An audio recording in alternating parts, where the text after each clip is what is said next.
పదవి నిబంధన అమలైతే ప్రభుత్వ పార్టీ పదవుల్లో ఎక్కువ మందికి ప్రాతినిధ్యం కల్పించడం కాంగ్రెస్ అధిష్టానం ఆలోచనగా తెలుస్తుంది. ఈ నేపథ్యంలో ఒకరికి ఒకే పదవి నిబంధనను అమలు చేసే అవకాశం ఉంది. అదే జరిగితే మంత్రులు పొన్నం ప్రభాకర్, సీతక్క ఏ పదవిని ఎంచుకుంటారు అనే చర్చ జరుగుతుంది. ఇక ఎన్నికల్లో వరుసగా ఓటమి పాలవ్వడం మదయాష్కి గౌడ్కు అధ్యక్ష పదవి రేసులో లోపం కాగా రాహుల్ గాంధీ కుటుంబం అధిష్టానం రేవంత్ రెడ్డితో ఉన్న సాన్నిహిత్యం సానుకూల అంశాలు.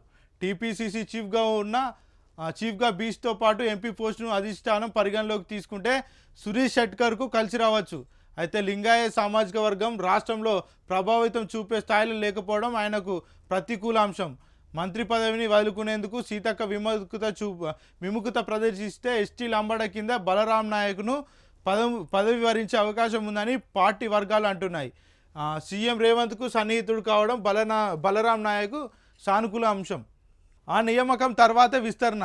టీపీసీసీ చీఫ్ నియామకం తర్వాతే రాష్ట్ర మంత్రి వర్గ విస్తరణ చేపడతామని పార్టీ వర్గాల్లో జోరుగా ప్రచారం జరుగుతుంది. బడ్జెట్ సమావేశాలకు కొద్ది రోజుల ముందు లేదా సమావేశాల తర్వాత విస్తరణ చేపడతామని అంటున్నారు. కార్పొరేషన్ చైర్మన్ల నియామకము మంత్రివర్గ విస్తరణతో పాటే ఉంటుందని చెప్తున్నారు. టీపీసీసీ చీఫ్గా మంత్రులు ఒకరిని తీసుకుంటే ఆ స్థానాన్ని మరొకరికి ఎంపిక చేయాలి. అలాగే సామాజిక వర్గ సమకూర్పులో టీపీసీసీ చీఫ్ సామాజిక వర్గాన్ని పరిగణలోకి తీసుకోవాల్సి ఉంటుంది. గ్రేటర్ హైదరాబాద్ నుంచి ఒకరికి మంత్రివర్గంలో ప్రాతినిధ్యం కల్పించాలంటే దానికి కసరత్తు చేయాల్సి ఉంటుంది. అలాగే బీఆర్ఎస్ నుంచి పెద్ద ఎత్తున ఎమ్మెల్యేలు కాంగ్రెస్లో చేరే అవకాశం ఉందనే ప్రచారం కూడా జోరుగా సాగుతుంది. అలా వచ్చే వారిలో కొంతమందికి మంత్రివర్గంలో చోటు కల్పించాల్సి ఉంటుంది. ఈ సమీకరణ నేపథ్యంలో టీపీసీసీ చీఫ్ నియామకం తర్వాతే మంత్రివర్గ విస్తరణ ఉంటుందని పార్టీ వర్గాలు చెప్తున్నాయి. కాంగ్రెస్లోకి రండి, బీఆర్ఎస్ ఎమ్మెల్యేలకు మాజీ మంత్రి దానం పిలుపు. సీఎంతో మాట్లాడి గౌరవం దక్కేలా చూస్తానని హామీ.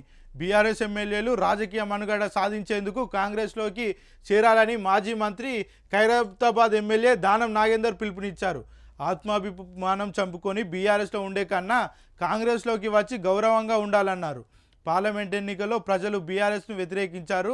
ఎమ్మెల్యేలు ఎంత పనిచేసినా ప్రజలు ఓటేయలేదు. సికింద్రాబాద్లో పద్మారావు గౌడ్కు కనీసం డిపాజిట్ దక్కలేదు.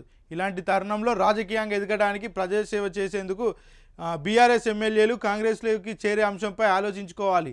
కాంగ్రెస్లో చేరాలనుకునే ప్రతి సభ్యుడికి తగిన గౌరవం దక్కేలా సీఎం రేవంత్ రెడ్డితో మాట్లాడే బాధ్యతను తీసుకుంటారు.